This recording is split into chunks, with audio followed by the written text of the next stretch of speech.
Hey guys, कैसे हैं आप सब। आई होप कि आप सब बढ़िया होंगे और अपनी स्टडी कर रहे होंगे। सो गाइस, हमने जो बैटल सीरीज स्टार्ट की थी उसमें एक और बैटल आज कवर करने वाले हैं, battle of Haldi Ghati. Guys, आपने इसके बारे में बुक्स में पढ़ा होगा बैटल, या फिर न्यूज़ में कहीं सुना होगा। जैसे आपको पता होगा कि हिस्ट्री में बहुत सारे बैटल्स हुए और सभी बैटल का अपना अपना एक इम्पोर्टेंस था। कई सारे उन्होंने कॉन्सिक्वेंसेज किए, कई सारे उन बैटल्स के कारण आने वाले टाइम में बहुत सारे चेंजेस हुए। अब उन्हीं में से एक और इम्पॉर्टेंट बैटल है battle of Haldi Ghati. Guys देखिए, ये जो बैटल हल्दी घाटी उसे कहा जाता है फियरेस्ट बैटल ऑफ द हिस्ट्री। अगर आप पूरे वर्ल्ड की हिस्ट्री अगर कैलकुलेट करोगे, बैटल्स निकालोगे, तो उसमें आपको पता चलेगा जो बैटल ऑफ हल्दी घाटी ये भी बहुत ज़्यादा डेडलीस्ट या फिर फियरेस्ट बैटल था इसके अंदर। तो चलिए वीडियो को स्टार्ट करते हैं बिना टाइम डिले के।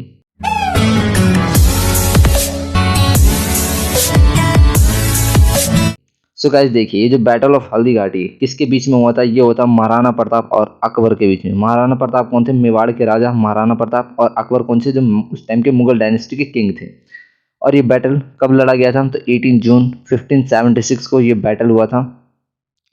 थोड़ा सा हम बैटल के बारे में जानते हैं कि बैटल में आखिर क्या क्या हुआ था। गाइस देखिए, ये जो बैटल है हल्दी घाटी, ये जैसे कि एज आई टोल्ड यू कि डेट क्या हुआ थी, 18 जून 1576 को। किस किस के बीच में? महाराणा प्रताप और मुगल एम्पर अकबर। बट यहाँ पे अकबर ने डायरेक्टली पार्ट नहीं लिया था, उनके बिहाफ पे मान सिंह वन कौन थे? जो अकबर के उस टाइम आप कह लो चीफ ऑफ आर्मी थे, उन्होंने इस बैटल को लड़ा था। ठीक है, और इस बैटल में देखा जाए तो ना किसी की लॉस हुई थी और ना ही कोई जीता था, यानी ना ही कोई मतलब विनर था और ना ही कोई लूजर था। और ये बहुत ज़्यादा एक अनकंक्लूजन बैटल था, यानी इसका कुछ रिजल्ट ही नहीं हुआ। अब गाइस आगे देखते हैं। अब ये है महाराणा प्रताप। ठीक है, ये एक इमेजिनरी फोटोज है महाराणा प्रताप की। थोड़ा सा जानते हैं इनके बारे में, महाराणा प्रताप के बारे में। तो गाइस देखिए, जो प्रताप सिंह वन है उनको नॉर्मली महाराणा प्रताप के नाम से जाना जाता है। ठीक है, इनका जन्म 9 मई 1540 को हुआ था। और ये किंग थे मेवाड़ के, सिसोदिया डायनेस्टी के थे। और इनको पॉपुलरली मेवाड़ी राणा के नाम से भी जाना जाता था। और इन्होंने मुगल एम्पायर को बहुत ज़्यादा रेजिस्टेंस दिया। उन्होंने पूरे अपने टेन्योर में मुगल एम्पायर को अपने मेवाड़ पे कब्जा करने ही नहीं दिया। इवन तो एक टाइम पे अकबर ने भी छोड़ दिया कि चलो रहने देते हैं, हम उस ये इंसान जब नहीं रहेगा तब हम उस पर कुछ किया जाएगा, अभी मेवाड़ को छोड़ देते हैं। और इनको जब वो खड़े हो जाते तो 7 फीट 5 इंच तक इनकी हाइट थी। ठीक है, और ये एक फ्रीडम फाइटर की तरह वो काम करते थे, क्योंकि वो मानते थे कि जो महाराणा प्रताप का जो एरिया है, यानी जो मेवाड़ है, उस पर कभी भी मुगलों का कब्जा नहीं होना चाहिए था। और वो ऐसा क्यों मानते थे, वो भी मैं आपको रीज़न बताऊंगा कि क्या ऐसी चीज़ें हुई थी, क्या ऐसी इंसिडेंट थे जिसके कारण महाराणा प्रताप बहुत ज़्यादा नाराज रहते थे मुगलों से। महाराणा प्रताप की स्पेशल बॉन्डिंग थी, उनका एक घोड़ा था जिनका नाम है चेतक, शायद आपने सुना ही होगा। वो उनके चेतक घोड़े से बहुत ज़्यादा उनकी बॉन्डिंग थी। और लास्ट बैटमैन चेतक का तो एक ऐसा मतलब काम किया था जो एक हीरो काम करता है, बहुत ही अमेजिंग वर्क था। अब गाइस देखिए, हमने महाराणा प्रताप के बारे में जाना, अब थोड़ा सा अकबर के बारे में जानते हैं। ये है अकबर, इमेजिनरी फोटोज। अब गाइस अगर अकबर की बात करें, ठीक है, तो इनका नाम अबुल फथ जलाल उद्दीन मोहम्मद अकबर। बॉर्न की बात करें 25 अक्टूबर 1542। अगर आपने देखा होगा बैटल ऑफ पानीपत, जिसमें अकबर ने लड़ा था, भले ही लड़ा नहीं था बट लड़ा था, तो उसमें भी अ, उनके नाम पे किसी और ने बैटल लड़ा था। और कहा जाता है कि अकबर का जो लक था ना, बाय गॉड बहुत अच्छा था। ठीक है, बहुत ही किस्मत ने बहुत ज़्यादा साथ दिया अकबर का। ठीक है, अरे इनको एक लकीस्ट राजा के नाम से भी जाना जाता है। और इस टाइम पे इस बैटल में भी उनका लक ने साथ दिया। ठीक है, कैसे वो भी देखेंगे। इनका कहा जाता है कि एक सेकुलर किंग थे, सेकुलर यानी धर्मनिरपेक्ष राजा थे। बट इस बैटल के बाद इनके कई सारे जो कैरेक्टर्स थे उन पे दाग लगने लग गए कि अकबर क्या सच में एक सेकुलर किंग था, अच्छा राजा था। ठीक है, जैसे उनके पिताजी की मृत्यु हुई, हुमायूं हुमायूं के बाद कौन बन जाते हैं? अकबर बन जाते हैं। ठीक है, और बैरम खान के अंडर ये काम करते हैं। मतलब स्टार्टिंग में जब 13 ईयर की एज में ही उनको राजा बना दिया जाता है। अब 13 साल का बच्चा, उसे क्या पता बैटल क्या होता है, किंग क्या होता है, एम्पायर क्या होता है। बट सारा काम कौन करता है इनके नाम पे? बैरम खान करते हैं। और जो बैटल ऑफ पानीपत है उसमें भी बैरम खान ने उनकी हेल्प की थी, जो सेकंड बैटल हुई थी पानीपत की। तो गाइस चलिए आगे देखते हैं। अब बात करते हैं कॉज ऑफ बैटल, क्या ऐसा कारण था जिसके कारण बैटल स्टार्ट हुआ। तो गाइस देखिए, इसके कुछ कारण मैं आपको बताने की कोशिश करता हूँ। उससे पहले मैं आपको एक मैप दिखाता हूँ। ठीक है, ये मैप देखिए, ये मैप उस टाइम का है जब अकबर के टाइम पीरियड का है, ठीक है। अब ये जो मैप आप देख रहे हैं, जो ब्लू कवर एरिया है, ये blue cover area Mughal dynasty का है, और उस टाइम ये जो रेड हल्का सा दिख रहा है, ये है मेवाड़। अब मुगल अंपायर को जब भी कोई गुजरात में कोई सामान भेजना था, तो वो ऐसे भेजना चाहती थी। वैसे ये भी भेज सकती थी, बट ये थोड़ा सा लॉन्गेस्ट रूट पड़ता था। तो वो ये चाहते थे जैसे सारा राज्य, जो आसपास के जो भी राजपूत हैं, उन्होंने सरेंडर कर दिया मुगल को। तो वो ये चाहते थे, अकबर चाहते थे कि मेवाड़ क्यों अकेला बचा है और एक ट्रेडिंग रूट के बीच में ये आ रहा है, तो क्यों ना इसको भी अपने एरिया में ले लिया जाए, बस यही था। प्लस में अच्छा भी नहीं लगता कि पूरे एरिया में आपने कवर कर रखा और एक छोटा सा एरिया बचा हुआ है। तो बस इसी सोच के कारण, एक्सपेंशन के कारण, उन्होंने मेवाड़ पे क्या किया, पहले तो बहुत ज़्यादा वो किया, बातचीत किया कि भाई मेवाड़ को अपने अंडर कर लेते, बट नहीं। ठीक है। अब देखिए, अब थोड़ा सा अकबर के बारे में हम जानते हैं, ठीक है। मैप देखा आपने, समझ में आया, ये कॉज अकबर के बारे में जान लिया, कॉज ऑफ बैटल जानने वाले। तो वही वो चाहते थे कि एक स्टेबल रूट हो जाए गुजरात, क्योंकि मेवाड़ जाना है, मेवाड़ के थ्रू वो चाहते थे कि एक स्टेबल रूट मिल जाए गुजरात के लिए। क्यों? क्योंकि बहुत सारे जो वेसल से, ट्रेड से, ये सब करने के लिए उनको इनसे जाना पड़ता था। बट प्रताप ने क्या किया, रिफ्यूज कर दिया कि नहीं, हम नहीं जाने देंगे। और इसके कारण क्या होता है, लीड टू बैटल, यही बैटल का कारण बन जाता है। ठीक है, आगे। अब गाइस देखिए, थोड़ा सा एक चीज और देखते हैं।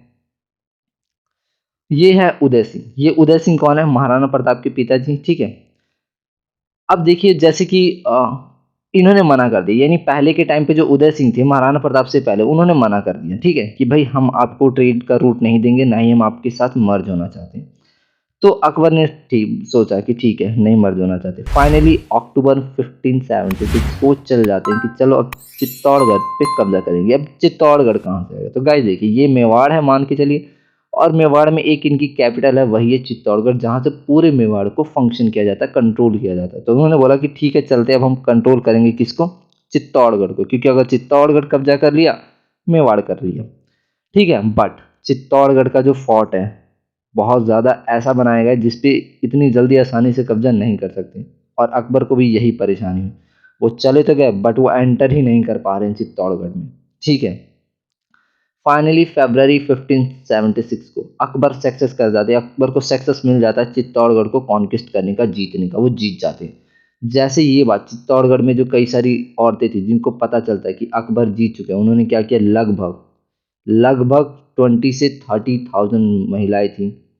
ये काफ़ी सारी महिलाएं थी। महिलाएं का तो मतलब लेडीज़ का तो हमें डाटा नहीं मिल पाता कितनी थी, बट कहा जाता है बहुत सारी ऐसी लेडीज़ थी जिन्होंने सेल्फ क्रीमेशन, यानी क्या कर लिया, जौहर कर लिया था, क्योंकि वो चाहती नहीं थी कि अकबर उनको भी अपने साथ ले जाए। पहले के टाइम पे यही होता था, राजा जीतने के बाद सारी चीज़ों को कब्जा कर लेता था, तो चाहते नहीं थे, तो उन्होंने क्या किया, जौहर कर लिया। अभी यही जौहर अकबर को भी खलता रहता है कि मेरी वैसे इतनी सारी औरतों ने जौहर कर दिया। और जो बचे हुए लोग थे, लगभग 20 से 30 हज़ार के समथिंग, उन सबको उन्होंने आलू गाजर की तरह काट डाला। ठीक है, ये अगर अकबर की सेना ने की थी, अकबर के ऑर्डर पे किया था। ठीक है, जैसे ही जब उदय, और ये बात जब उदय सिंह को पता चलती, तो उदय सिंह क्या करते, पहाड़ी पे, अरावली पहाड़ी पे चले जाते हैं, और वहां से वो बैटल को स्टार्ट करते हैं। लेकिन जैसे ये नॉर्मली चीजें हो गई, ठीक है, जो होना था हुआ। बट जैसे उदय सिंह का पीरियड खत्म होता है, यानी जब उदय सिंह का डेथ होता है, उसके बाद बनते हैं महाराणा प्रताप बन जाते हैं किंग। अब ये बात महाराणा प्रताप को पता है कि इनके हिस्ट्री के साथ क्या हुआ, इनके पिताजी के साथ क्या हुआ। तो बट अकबर ये सब चीज़ों को भुला के, उनके लिए तो ईज़ी था, बट महाराणा प्रताप के लिए ईज़ी नहीं था। वो भुला के चाहते थे कि महाराणा प्रताप दोबारा से आ जाए और हमारे साथ ट्रेड करे, या फिर हमें एक सिल्क रूट, मतलब एक स्टेबल रूट प्रोवाइड कर दे, बट महाराणा प्रताप ये चाहते नहीं थे। तो अकबर के साथ उन्हें, अकबर ने बहुत ज़्यादा कोशिश किया कम्युनिकेट करने का महाराणा प्रताप के लिए, लेकिन महाराणा प्रताप हमेशा मना कर देते थे। अकबर ने जो उनका चीफ ऑफ आर्मी स्टाफ है, ठीक है, मान सिंह को भी सेंड किया कि जाके उन्हें कन्वेंस करो, बट वो नहीं करते। अब जब ये सब चीज़ें हो गई, मतलब अकबर ने बहुत कोशिश किया मनाने का, बट वो नहीं माने, तब उनके पास बस एक ही रास्ता बच गया था, बैटल। और महाराणा प्रताप तो वेट ही कर रहे थे कि कब बैटल हो और मैं बदला लूँ, रिवेंज लूँ।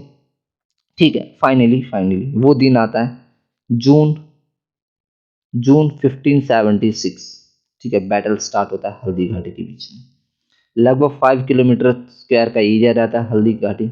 बैटल स्टार्ट होती है। इस बैटल में जो महाराणा प्रताप की सेना थी, वो तो बहुत कम थी, लगभग 20 से 30,000 के समथिंग। बट अकबर की जो सेना थी, वो 80,000 से लगभग 1 लाख तक के बीच में थी, प्लस रिजर्व फोर्स। सपोज मानते हैं ये आपका बैटल का स्ट्रक्चर है, जैसा कि आपको पता ही है। और ये साइड आप मान लो कि महाराणा प्रताप है, ठीक है, और ये साइड है Akbar, Mughal dynasty. But guys देखिए इसमें होता क्या है, मुगल डायनेस्टी के जो किंग है अकबर, वो खुद ना लड़के अपनी जगह मान सिंह को भेज देते हैं कि आप जाओ और आप बैटल लड़ो, ठीक है। और यहाँ पे महाराणा प्रताप खुद लड़ते। अब यहाँ पे इतनी बड़ी सेना है, ठीक है, बहुत बड़ी सेना है, क्यों, 1 लाख के समथिंग सोल्जर, बट फिर भी महाराणा प्रताप और उनके जो भी सोल्जर थे, उनका जोश कम नहीं था, उन्होंने लगातार स्टार्ट किया। और महाराणा प्रताप चाहते थे कि जो बैटल है ना जितनी जल्दी से जल्दी खत्म कर दे, क्यों, क्योंकि इनके पास जो सोल्जर है बहुत ज़्यादा कम है। उन्होंने स्टार्ट किया मारना, ठीक है, वो देख नहीं रहे थे, बस जो आए मारो, बस मारो। और उनका फिर एक टाइम पे उनको पता चलेगा थोड़ी देर में कि सबसे पहले ने जो मान सिंह है ना उसको मारो, क्योंकि यही चीफ ऑफ आर्मी स्टाफ बना, किंग तो है नहीं, इसी को मारो। और जैसे इसको मार देंगे कम्युनिकेशन सोल्जर के बीच में खत्म हो जाएगा, ऑर्डर नहीं मिलेगा, एक टाइम पे वो सरेंडर कर ही डालेंगे। बैटल चल रहा था, अच्छे से चल रहा था, जो भी दोनों में लड़ाई हो रही थी, महाराणा प्रताप जा रहे थे मारने। और एक टाइम पे तो उन्होंने क्या किया, जब अपने घोड़े अपने चेतक को ऑर्डर दिया, और चेतक को ऑर्डर दिया, और वो चेतक कितना भागता होगा, और वो हाथी के ऊपर चढ़ गया। और महाराणा प्रताप ने अपने जो स्वॉर्ड है भाला फेंका और मारा, उसके जो सारथी को लगा, बीच में से सारथी को पार होता वो मानसिंह के थोड़े से साइड में कुछ 1 इंच वो बच गए, ठीक है, बच गए। अब बचने के बाद महाराणा प्रताप को पता चल जाए कि ये इंसान बच गया, वो दोबारा उस पर अटैक करने वाले थे, बट क्या हो गया, बहुत के सारे सोल्जर आते हैं और उनको बचा लेते हैं। तो और ये बात मान सिंह को भी पता चल गई थी कि मुझे भी मार डालेंगे। तो उतने में क्या होता है कि इन सब जो भी सोल्जर होता है इनको पता चल जाता है कि अकबर आ रहे हैं। अब जैसे ये बात पता चल जाता है अकबर आता है, इनका भी थोड़ा सा क्या होता है, मोरल इंक्रीज हो जाता है। और अकबर के आते क्या करते हैं, इनकी जो रिजर्व सेना थी ना वो भी आ जाती है बैटल के अंदर। अब महाराणा प्रताप को लग जाता है कि भाई अब मुश्किल है बैटल को जीतना। बट उतने में क्या करते हैं, मान सिंह क्या करते हैं, जो उनका जो कैप रहता है, जो वो कैप रहता है वो किसी और को पहना के बिठा देते, क्योंकि मान सिंह को पता चल चुका था ये कि महाराणा प्रताप बस मुझे मारना चाहते हैं, क्योंकि बैटल को वही ऐसे ही जिताना चाहते हैं। उन्होंने उसको क्या किया, बिठा दिया अपनी जगह और वो खुद चले गए। अब ये बात पता नहीं थी महाराणा प्रताप को, उन्होंने क्या किया, उसी इंसान को मार डाला। उन्हीं इंसान को मार डाला, उनको लगा कि उन्हें मान सिंह को मार डाला, बैटल वो जीत चुके, बट ऐसा नहीं था, ठीक है। मान सिंह तो वहां से वो कैप पहना के तुरंत ही निकल गया था। और इतने बीच में क्या होता है, जो महाराणा प्रताप होते हैं ना वो भी बहुत ज़्यादा घायल हो जाता है। अब घायल होने के बाद वो बैटल लड़ नहीं पाते, तो उनका एक मतलब ऐसी कंडीशन मान लो कि अगर वो थोड़ी देर और रुकते तो वो मर ही जाते। बट उनका जो घोड़ा है चेतक, उन्होंने जो भागना स्टार्ट किया लेके महाराणा प्रताप को, वो देख नहीं रहा था कौन आगे कौन पीछे कौन दाए, बस भागना स्टार्ट, पहाड़ ये सब पे कुदाता हुआ। और वो महाराणा प्रताप को लेके तब तक नहीं रुका जब तक वो सेफ जगह नहीं पहुंच गया। और कहा जाता है इसी के कारण ना जो उनका जो घोड़ा है, उनका जो फेमस प्रिय घोड़ा है चेतक, उसी की भी मृत्यु हो गई थी। ये कुछ ऐसा डेडेस्ट दृश्य आपको देखने को आप इमेजिन कर सकते हैं कि जब महाराणा प्रताप के घोड़े ने जब हाथी के ऊपर चढ़ के और ये मारा था बैटल, ठीक है, तो ये बस थोड़े से इंच के ये बच गए थे। तो ऐसा करके कुछ हुआ था। अब गाइस बात करते हैं रिजल्ट ऑफ बैटल, इस बैटल का रिजल्ट क्या हो। तो गाइस अब देखिए, जैसे वो महाराणा प्रताप भाग जाते, मतलब भागना तो नहीं कह सकते, वो चेतक को लेके, मतलब चेतक उन्हें लेके चला जाता बचाने के लिए। बट फिर भी वो लगभग 20 साल तक, अगले 20 साल तक वो दोबारा क्या करते हैं। अब ये बात ना पता चल जाती है अकबर को भी कि हमें ये रीजन हमें ना छोड़ना पड़ेगा, हम नहीं मतलब महाराणा प्रताप के रहते समय तक तब तो हम ये रीजन को कब्जा नहीं कर सकते। तो वो क्या करते हैं, इस बैटल में ना कोई जीतता है ना कोई हारता है।